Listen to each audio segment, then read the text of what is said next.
توكلوا عليه ونعوذ بالله من شرور أنفسنا وسيئات أعمالنا من يهده الله فلا مضل له ومن يضلل فلا هادي له ونشهد أن لا إله إلا الله وحده لا شريك له ونشهد أن سيدنا وسندنا وحبيبنا ومولانا محمد وآله وسلم. أما بعد قال الله تبارك وتعالى في القرآن المجيد والفرقان الحميد أعوذ بالله من الشيطان الرجيم بسم الله الرحمن الرحيم.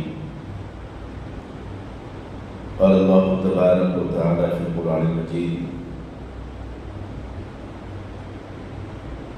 يا أيها الذين آمنوا اتقوا الله حق تقاته ولا تموتن إلا وأنتم مسلمون. صدق الله العظيم. قال النبي صلى الله عليه وسلم الدنيا كلها متاع خير متاع الدنيا المرء الصالحة. صدق الله العظيم وصدق رسوله النبي الكريم. نحن على ذلك من الشاهدين والشاكرين الحمد لله رب العالمين. معزز بزرگوں اور عزیز ساتھیوں، آج کا دن ہمارے لیے بڑی سعادت کا دن ہے کہ جمعہ ہے. آج جمعہ کے دن بڑی برکتیں اور سعادتیں اللہ تبارک و تعالی نصیب فرماتے ہیں، اور اس مبارک گھڑی میں اللہ رب العزت ہماری دعاؤں کو بھی قبول فرماتے ہیں. آج ہم اس بات کی دعا کریں کہ اللہ رب العزت ہمارے اس ملک کے اندر امن و امان قائم رکھے، اور جو آج کا دن ایک اور خصوصیت سے ہمارے لیے بڑا ہی اہمیت کا دن ہے کہ ہمارا ملک 15 اگست کو انگریزوں سے آزاد ہوا. تو آج 15 اگست بھی ہے، جمعہ کا دن بھی ہے. ہمارا ملک تو انگریزوں سے آزاد ہو گیا، لیکن غلامی کی زنجیریں ہمارے گلوں کے اندر ابھی بھی پڑی ہے. ہر اعتبار سے ہم محروس ہوتے جا رہے ہیں، قید و بند کی صحبتیں برداشت کر رہے ہیں. تو اس بات کی ہم دعا کریں کہ جمعہ کے موقع سے کہ اے رب کریم، ہماری یہ جو آزادی ہے، اس ملک کی آزادی، اس کو کلی طور پر عطا فرما. ہر اعتبار سے ہم اس ملک کے اندر چین، سکون، عافیت کی سانس لے سکیں. اس ملک کے بارے میں آتا ہے، نبی رحمت صلی اللہ علیہ وسلم نے فرمایا، مجھے اس جانب سے جنت کی ٹھنڈی ہوائیں آ رہی ہیں، یعنی ہندوستان کی طرف سے. تو میرے نبی کی پیشن گوئی ہے کہ اللہ کے نبی علیہ السلام نے فرمایا کہ ہندوستان ایک جنت نما ملک ہے، اور یہ ہو بھی کیسے نہیں سکتا ہے، کیونکہ یہ ملک کی بڑی خاصیت ہے، اور اس ملک کی بڑی خوبی ہے، وہ یہ ہے کہ اس کے اندر اتنی بڑی ڈائیورسٹی ہے کہ وہ ہر طبقے کو، ہر ماننے والے کو، ہر مذہب کے جاننے والے کو،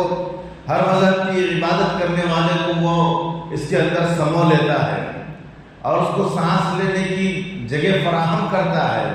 اور اپنے آپ میں جینے کی اس کو طاقت دیتا ہے. لیکن آج کے چند بے شعور لوگ جو اس ملک کی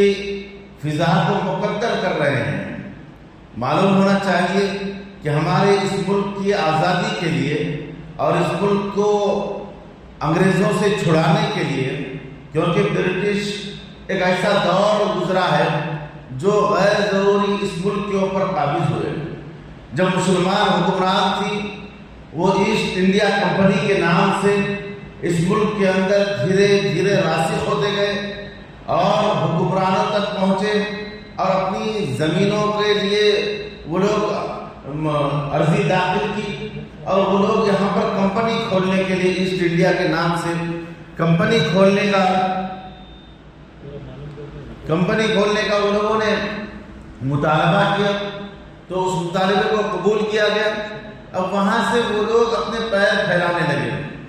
اور یہاں تک ہوتا گیا کہ وہ لوگ اس ملک کے اندر قابض ہو گئے، اور اس ملک کے اندر پورے ملک کو اپنے قبضے میں لے لیا۔ جب انہوں نے دیکھا کہ اس ملک کو اپنے قبضے میں رکھ لیا جائے اور یہاں پر ہماری اپنی حکومت چلائی جائے، انگریزوں نے ہر اعتبار سے یہاں پر تسلط ہر ایک کے اوپر قائم کرنا جاری کر دیا۔ لیکن مسلمانوں کو اس بات کا احساس تھا کہ ایمان اور ایمان کی سلامتی اس ملک کے اندر ہے، اور نبی رحمت صلی اللہ علیہ وسلم کو اس ملک سے جنت کی ہوائیں آئی ہے، تو پھر ہم کیسے غیروں کو، انگریزوں کو جو حرامیون نسل ہے ان کو کیسے سونپ دے سکتے ہیں؟ لہذا علماء کرام اور اس ملک کے غیور مسلمان جاگ اٹھے، اور علماء کرام کی ذمہ داریوں نے اس تمام ملک کو اکٹھا کر دیا، اور تمام مسلمان مل کر اس ملک کو آزاد کرنے کے لیے تن من دھن کی بازی لگائی۔ ٹیپو سلطان شہید وہ بھی جو میسور کے، انہوں نے بڑی ہی انت تک محنت کوشش کی، اور آخری دم تک اس ملک کو آزاد کرنے کے لیے انگریزوں سے لڑتے رہے، لیکن اپنے ہی درمیان اور فوج کے جو ناقدرے تھے، اور جو ٹیپو سلطان شہید رحمۃ اللہ علیہ کے دغاباز تھے، میر صادق، میر جعفر نے حضرت ٹیپو سلطان کی اس پناہی میں وہاں پر جا کر مغبری کی، اور حضرت ٹیپو سلطان شہید رحمۃ اللہ علیہ شہید ہوئے۔ لیکن وہاں پر کئی دن تک ان انگریزوں کو ہمت نہیں ہوئی کہ کہیں حضرت ٹیپو سلطان شہید ہوئے یا نہیں ہوئے۔ تو عزیز ساتھیوں، اس ملک کی آزادی کے لیے حضرات علماء اکرام نے بھی بڑی جان فشانی کے ساتھ قوم کو لے کر اس ملک کو آزاد کرنے کے لیے ریشمی رومال، حضرت محمود الحسن شیخ الہند رحمۃ اللہ علیہ نے اس ریشمی رومال کو نکالا۔ ریشمی رومال کے ذریعے سے ایک تحریک نکالی، اور اس تحریک کے ذریعے سے اس بات کا پیغام دیا گیا کہ یہ جو یہاں پر غیر لوگ یعنی انگریز آ کر یہاں پر قابض ہوئے ہیں، یہ ان کا ملک نہیں ہے، وہ لوگ یہاں سے چلے جائیں۔ اور اس کے علاوہ علماء کرام کی ایک بڑی تعداد نے ہر محاذ پر اس بات کا بھی فتویٰ دیا کہ اگر کوئی بھی ملک کا کوئی بھی فرد جو ہندوستان کا ہو یا کہیں کا بھی ہو، لیکن اگر وہ انگریز کی فوج میں داخل ہوتا ہے تو داخل ہونا ان کے لیے حرام ہے، کیونکہ وہ لوگ یہ جانتے تھے اور یہ سب سمجھ رہے تھے کہ جب تک یہاں پر مسلمان قائم ہیں، کیونکہ دوسرے لوگ اتنا ان کو شعور بھی نہیں تھا اور نہ ہی اس تعلق سے ان کے پاس کوئی لاہ عمل بھی نہیں تھا، لیکن مسلمانوں کے پاس باشعور طبقہ تھا اور ان کے پاس لاہ عمل تھا، اور ان کے نظروں کے سامنے نبی رحمت صلی اللہ علیہ وسلم کی پیشن گوئی تھی، تو انہوں نے اپنی جان تن من کے ساتھ وہ لوگ ان کا مقابلہ کرنے کے لیے انگریزوں کے لیے ڈٹ کر سامنا مقابلہ کیا، جس کی وجہ سے وہ لوگ پریشان ہو گئے۔ تو انہوں نے ایک تدبیر نکالی، وہ یہ کہ جب تک مسلمان اپنی علماء کے ساتھ اچھا رویہ رکھیں گے اور ان کے تعلقات اچھے ہوں گے تو پھر ہم یہاں پر اپنی حکمرانی نہیں کر سکتے، یہاں پر ہم اپنی حکمرانی نہیں کر سکتے، لہذا ان کو تقسیم کیا جائے۔ تو اس سے پہلے انہوں نے کیا کیا، جہاں جہاں علماء کرام ہوتے، جہاں مدارس قائم ہوتے، جہاں پر علماء کرام کی تعداد ہوتی، تو علماء کرام کو پکڑتے اور ان کو سولیوں پر لٹکا دیتے، کہیں بوریوں پہ لپیٹ کر ان کو گولیاں چلائی جاتی، کہیں ان کو دہیگ کی آگ جلا کر اس کے اندر ڈھکیل دیا جاتا۔ یہ صرف علماء کرام کے ساتھ کیا جا رہا تھا، کیوں کہ وہ انگریز یہ سمجھ چکے تھے کہ دیکھیں کہ اگر اس ملک کو اس ملک کے اوپر قابض ہونا ہے، اس ملک کو ہم کنٹرول کرنا ہے، تو ایک ہی کام کر سکتے ہیں، وہ کام یہ ہے کہ ہم علماء اکرام کو اور دینی سمجھ بوجھ رکھنے والوں کو، حفاظ کو یہاں سے ختم کیا جائے۔ لیکن یہ چیز کم ہونے والی نہیں تھی، تو ہمارے اکابرین نے بڑے ہی شد و مت کے ساتھ، حضرت حسین احمد مدنی رحمۃ اللہ علیہ نے بڑے ہی زور کے ساتھ اس بات کا فتویٰ دیا کہ یہ اس ملک کے اندر انگریزوں کے فوج میں بھرتی ہونا یہ حرام ہے۔ جب اس بات کا فتویٰ دیا گیا تو انگریز شوٹ کا آرڈر دیے اور گرفتاری کا آرڈر ہو گیا، اور شوکت علی صاحب جو اس ملک کے آزاد کرنے میں ان کا بھی بڑا حصہ ہے، وہ آگے اور کہنے لگے حضرت آپ اپنا فتویٰ واپس لے لیں۔ انہوں نے کہا اگر حضرت حسین احمد مدنی رحمۃ اللہ علیہ نے کہا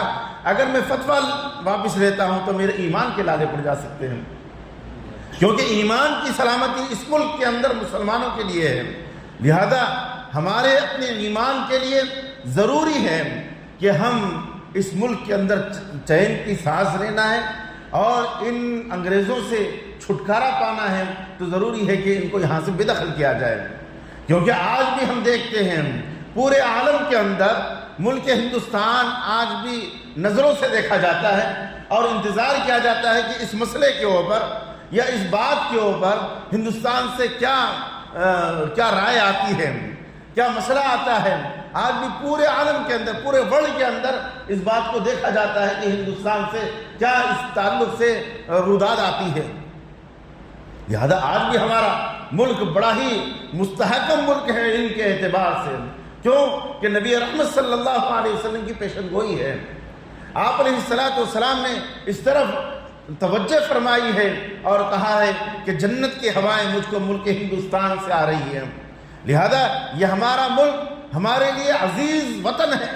ہمارے لیے آج یہ لوگ کہتے ہیں کہ جب خون کی ضرورت پڑی گردنیں ہماری کٹی، ہمارے علماء کرام ہمارے مسلمانوں نے اپنی گردنیں کٹائی، قربانیاں دی ہیں، لیکن آج یہ اہل چمن کہتے ہیں کہ یہ چمن ہمارا ہے تمہارا نہیں۔ جب یہ چمن سرسب و شاداب ہوا تو کیسے ہوا؟ یہ ہمارے پرکھوں کی، ہمارے بڑوں کی، ہمارے علماء کرام کی بڑی ہی انتک محنت کوششیں تھیں، تو آج یہ ملک صحیح سالم ہے اور یہ ملک انگریزوں کے پنجوں سے آزاد ہوا ہے، اور وہ 1957 میں انگریز اس ملک کو خیرآباد کہہ کر یہاں سے بھاگ چکے تھے۔ کیوں بھاگے؟ ایسے ہی نہیں بھاگے، بلکہ اس کے پیچھے بڑی قربانیاں تھیں، بڑی جان کی شہادتیں دی گئی تھیں۔ وہ کون دیے تھے؟ وہ مسلمان تھے، وہ ایمان والے تھے، وہ علماء کرام تھے۔ اگر علماء کرام کا یہاں وجود نہیں ہوتا تو یہ ملک قابض ہو گیا ہوتا اور اس ملک کے اوپر انگریزوں کی حکومت رہا کرتی، اور یہاں پر دین اسلام نہ کوئی مذہب چلتا بلکہ وہی لوگ اپنی یہودیت یا نصرانیت چلاتے۔ حالانکہ اللہ رب العزت نے دین کو کامل دین قرار دیا ہے،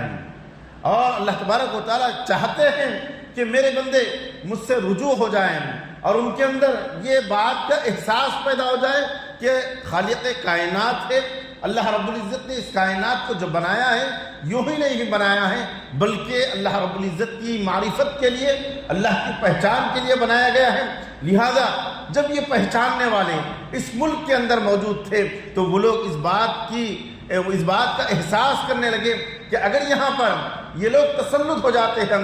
انگریز، تو پھر یہاں پر نہ کوئی مذہب باقی رہے گا، نہ ہی مسلمان باقی رہیں گے، نہ ہی ایمان باقی رہے گا، نہ اسلام کی سلامتی رہے گی۔ اسلام کی سلامتی کے لیے علماء کرام نے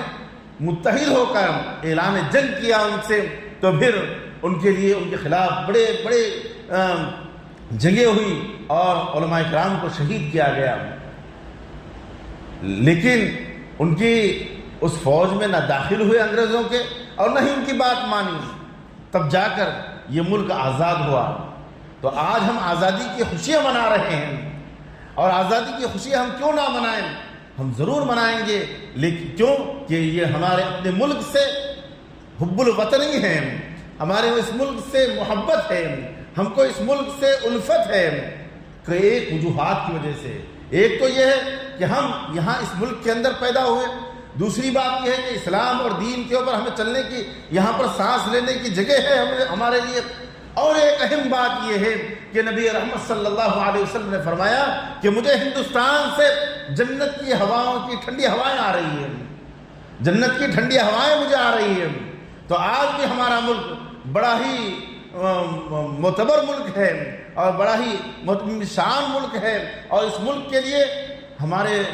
پرکھوں نے بڑی ہی قربانیاں دی ہیں اور اس کو آزاد رکھا ہے۔ لیکن آج بڑے ہی کم ظرف لوگ جو اپنے آپ کو نہیں سمجھ سکتے، نہ ہی ملک کی سلامتی کو سمجھ سکتے ہیں، وہ کچھ راج چلانا چاہتے ہیں اور کچھ اپنی بات بنانا چاہتے ہیں۔ تو ایسے لوگوں کے لیے اس ملک کے اندر نہ جگہ ہے، نہ ہی ان کے لیے کوئی یہاں پر کوئی مقام ہے۔ وہ تو یہ چاہتے ہیں وقتی طور پر، حکومتی زور پر یا اپنے پاور پر، یہ چاہتے ہیں کہ ہم کسی کے اوپر تسلط کریں گے، کسی کے اوپر حاوی ہو جائیں گے، ہم کسی کو دبا کر ہم اپنی بات منوا لیں گے۔ تو ایسا ہونے والا نہیں ہے، کیونکہ جب اتنی بڑی حکومت اور وہ لوگ جب قابض ہو گئے تھے اور 200 سال اپنی حکومت بھی کر چکے ہیں، تب وہ لوگوں کو اپنے گھٹنے ٹیکنا پڑا اور یہاں سے اپنی پشت بتا کر بھاگنا پڑا۔ کیوں بھاگنا پڑا؟ اس وجہ سے کہ وہ لوگ ایک ہی بات چاہ رہے تھے کہ وہ اپنی مشن چلانا چاہ رہے تھے، یہودی مشنری چلانا چاہ رہے تھے، عیسائی مشنری کے مطابق سب کو گامزن کرنا چاہ رہے تھے، سب کو اسی کے اوپر ڈھالنا چاہ رہے تھے۔ ایمان، دین، کوئی اور مذہب نہ ان کے پاس قابل قبول تھا اور نہ ہی کسی کو قبول کرنا چاہ رہے تھے۔ تو ہمارے علماء کرام نے اس بات کا بیڑا اٹھایا کہ کیسے ہم ان کو بھگائیں، کیسے ہم ان کے تسلط کو ختم کریں۔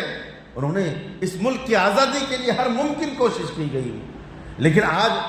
کئی ایک چیزیں ہمارے سامنے ہیں۔ ایک تو یہ ہے کہ ہماری وہ تاریخ، خود ہم اس تاریخ سے ناواقف ہیں۔ کسی کے زندہ ہونے کے لیے، ایک فرد کے زندہ ہونے کے لیے سانس لینا ضروری ہے، تو قوم کے زندہ ہونے کے لیے اپنی تاریخ کو یاد کرنا ضروری ہے، اپنی تاریخ کا مطالعہ کرنا ضروری ہے۔ آج ہم جو مردہ بنے زندہ چل رہے ہیں اور اپنے اندر مردنی پائی جا رہی ہے، وجہ یہ ہے کہ ہم نے اپنے پرکھوں کی تاریخ کو بھول گئے ہیں۔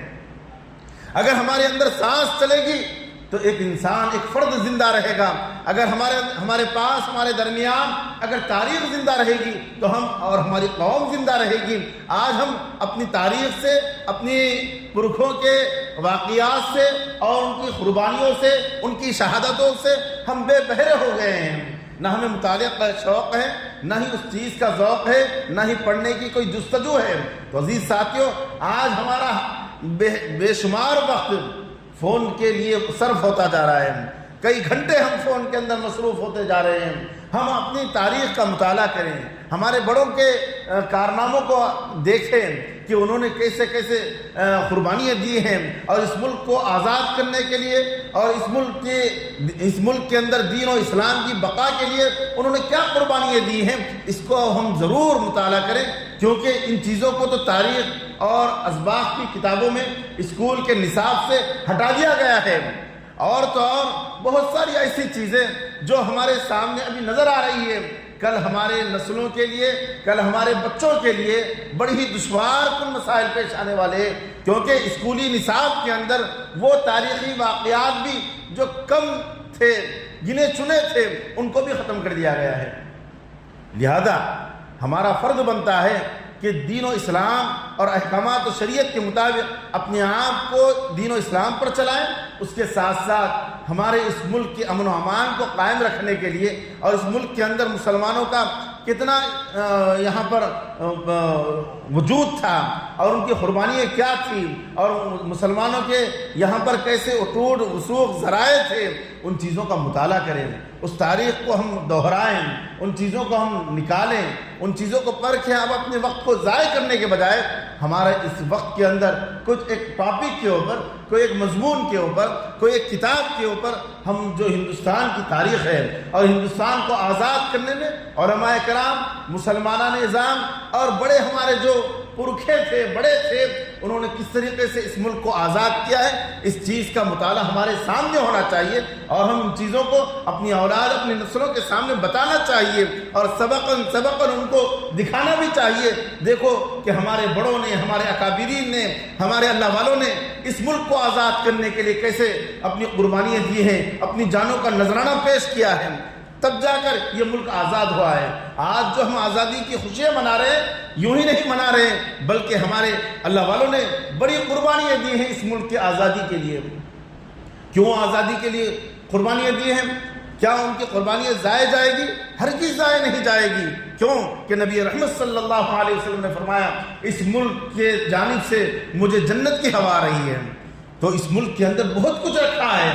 ہمارے لیے اعزاز ہے کہ ہم اس ملک کے اندر ہیں،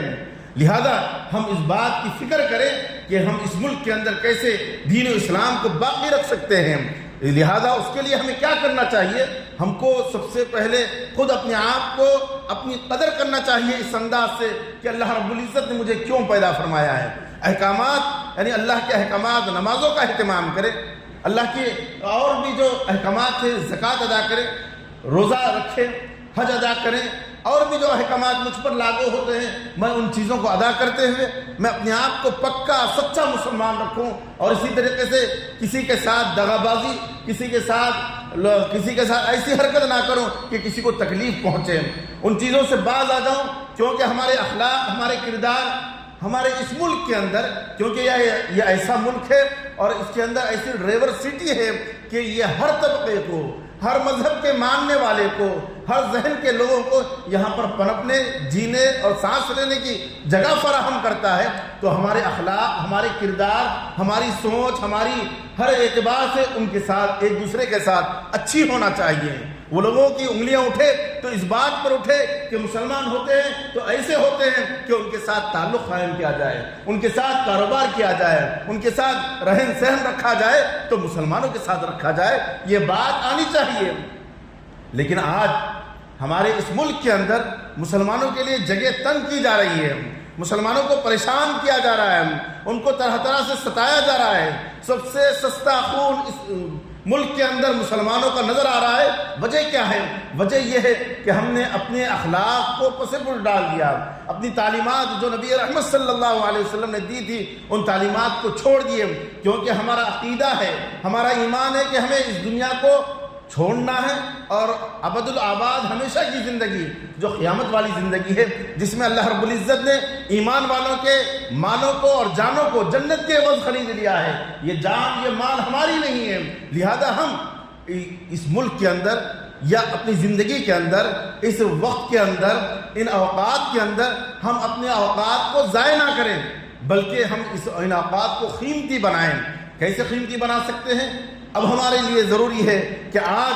پہلے زمانے میں یہ کہا جاتا تھا چند سال پر، 15-20 سال پہلے، کہ دیکھو شیطان کا اڈا آ چکا ہے اس گھر کے اندر، لہذا کیسے دین پھیلے گا؟ کہ ایک گھر کے اندر اگر ٹی وی آ جاتی تھی تو لوگ کہتے تھے کہ دیکھو شیطان کی آلہ لا لیا ہے، لہذا اس گھر کے اندر شیطان آ گیا ہے۔